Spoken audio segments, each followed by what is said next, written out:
खुशी हो रही है। अब समझ में आ रहा है ना कि अपना वतन ही होता है। बहुत खुश हूँ, बहुत अच्छा लग रहा है, बहुत अच्छा लग रहा है।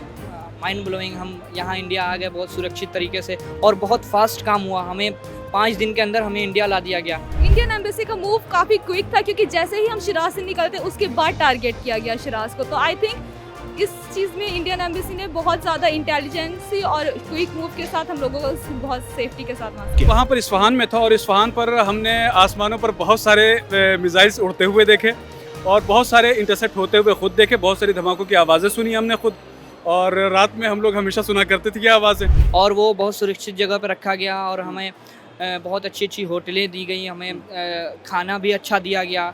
कोई वो नहीं कि कैसे भी कर ये दिया। तो वतन वापसी की खुशी है। वहाँ के हालात क्या हैं? देखिए हालात वहाँ पे थोड़ा सा ख़राब है, लेकिन मैं जिस शहर से रहा हूँ वहाँ एकदम नॉर्मल है। वो जो वहाँ की कैपिटल तेहरान है वहाँ कुछ ज़्यादा प्रॉब्लम हुआ है, कुछ बिल्डिंग्स को तबाह किया गया है, वो थोड़ा सा। आपको कब लगा कि आपको निकल जाना चाहिए? किस हालात में आपको डर लगा? जब से मैंने एम्बेसी का मैसेज वो किया कि हमारी गवर्नमेंट ने निकालना, बच्चों को इवैक्यूएट करना शुरू किया और जितने भी लोग फंसे हुए हैं, ये नहीं कि सिर्फ स्टूडेंट ही, टूरिस्ट और एनी जो भी इंडियन पासपोर्ट होल्डर है, सबको उसने इवैक्यूएट किया और बहुत अच्छे तरीके से किया। और मैंने पहले दिन से मैं इनके पीछे लग गया था और वो मेरा काम हो गया। एयरपोर्ट से आपकी सिटी से एयरपोर्ट तक का सफर कैसा था? रास्ते में आपने क्या देखा? क्या व्हीकल मोमेंट नॉर्मल थी या बिल्कुल नॉर्मल थी हर चीज़। लोग वहाँ पे एकदम आम जिंदगी जी रहे हैं, एकदम पूरी तरह से बहुत अच्छे तरीके से हैं। एकदम वहाँ पता ही नहीं चल रहा वार जोन है। बस तेहरान थोड़ा सा, मैं बोल रहा हूँ तेहरान में थोड़ा सा वो। शिराज में नहीं, मैं इस्फहान के पास। जी जी। तो इस्फहान सिटी से आए हैं, कह रहे हैं इस्फहान इंटीरियर एरिया है, तेहरान के आसपास बड़ी बॉम्बिंग हो रही है, हाथ में पासपोर्ट है और बैग पर तिरंगा लगा है और चेहरे पर हिंदुस्तान पहुंचने की खुशी है। ये सभी छात्र वो हैं जिन्हें ऑपरेशन सिंधु के तहत दिल्ली वापस इवैक्यूएट करके लाया जा रहा है। इस वक्त हमारे साथ शहरिज परवेश हैं जो MBBS 3rd ईयर की छात्र हैं, शिराज यूनिवर्सिटी में अब आप पढ़ते हैं। क्या हालात हैं वहाँ पर और कब आपको लगा कि आपको वतन वापस लौट जाना चाहिए? हालात अभी वहाँ पर ठीक नहीं है, पूरी तरह से ठीक नहीं है, लेकिन गवर्नमेंट डिसाइड कर रहे हैं, मेडिएट कर रही हैं बहुत सारी पावर्स, तो इंशाल्लाह हालात ठीक हो जाएंगे आगे। हम देख पा रहे थे वहाँ पर कि हमारे फ्रेंड्स की सिचुएशन, जो बाकी जो तेहरान और इस्फहान में थे, उनकी सिचुएशन से हमें समझ आ रहा था कि सिचुएशन अब बहुत ज़्यादा वर्स हो रही है। उसी टाइम पर इंडियन एम्बेसी ने हमें कांटेक्ट किया सभी बच्चों को और ग्रुप बनाया व्हाट्सएप पर, फिर इसी से बहुत हेल्पफुल हुए और हम इवैक्यूएट हुए फाइनली। तो आपको डर लगा था? क्या आपके इलाके में भी कोई हमला हुआ है या इस तरह की सिचुएशन थी? एक्चुअली इंडियन एम्बेसी का मूव काफ़ी क्विक था क्योंकि जैसे ही हम शिराज से निकलते उसके बाद टारगेट किया गया शिराज को। तो आई थिंक इस चीज़ में इंडियन एम्बेसी ने बहुत ज़्यादा इंटेलिजेंसी और क्विक मूव के साथ हम लोगों को बहुत सेफ्टी के साथ वहाँ से। अच्छा, आप निकल चुके थे, उसके बाद शिराज पे हमला हुआ?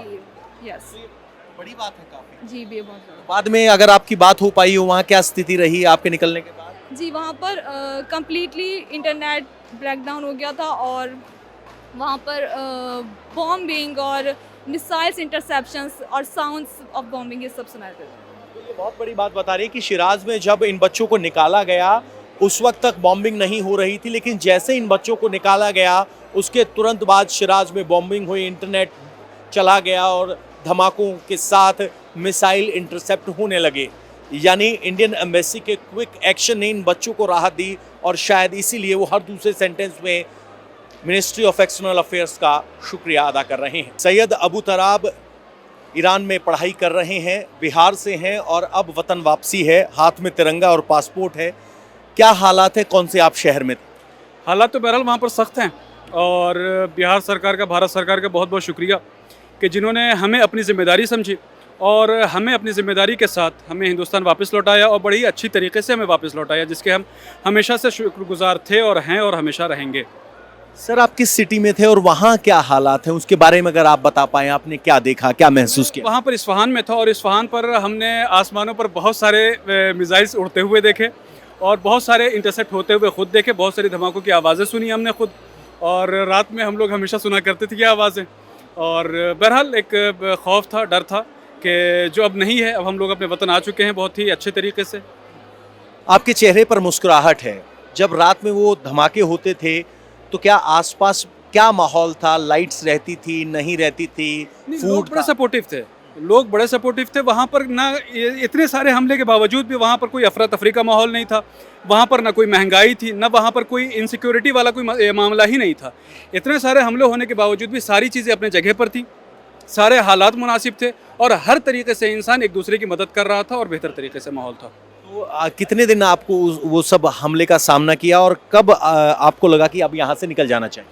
और जैसे ही हमारा एम्बेसी से रब्ता हुआ, हम लोग तकरीबन एक हफ़्ता एम्बेसी के साथ रहे, एम्बेसी वालों के साथ रहे। उन्होंने जो अरेंजमेंट्स की हुई थी उन्हीं के साथ रहे होटल्स में, और जैसे ही फ़्लाइट हमारी अरेंज हुई हम लोग फ़ौरन वापस हो गए। ये मुस्कुराहट के साथ बता रहे हैं, और मुस्कुराहट इसलिए है क्योंकि वो हिंदुस्तान आ गए हैं, हिंदुस्तान में वतन वापसी हो गई है।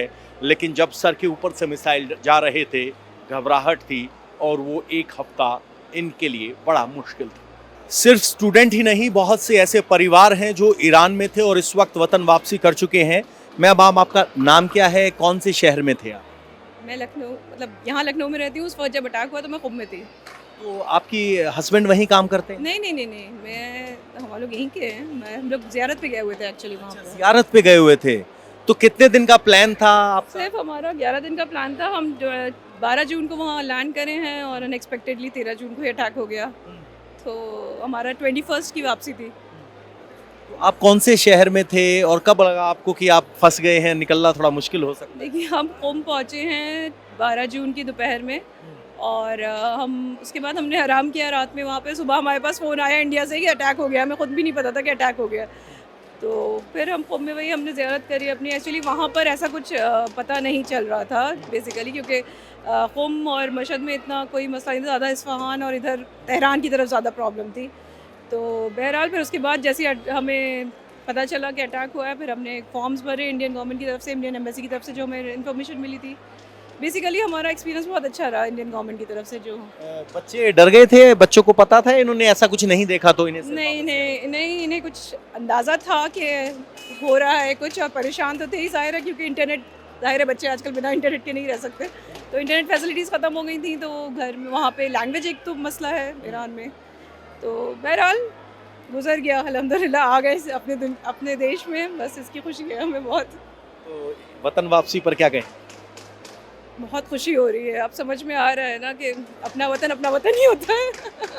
बढ़िया बात कह रहे हैं कि अब समझ में आ रहा है कि अपना वतन होता है। चेहरे पे मुस्कुराहट है। यहाँ आके गर्मी ज़्यादा है, आपको टेम्परेचर वाइज परेशानी हो सकती है, लेकिन शांति की जो वैल्यू है वो हिंदुस्तान आकर समझ में आती है। जब आप एक डिस्टर्ब्ड एरिया, वॉर जोन से आते हैं तो उसके चेहरे की चमक आपको इनके चेहरे पर दिखाई दे रही होगी। पवन नारा, इंडिया टीवी।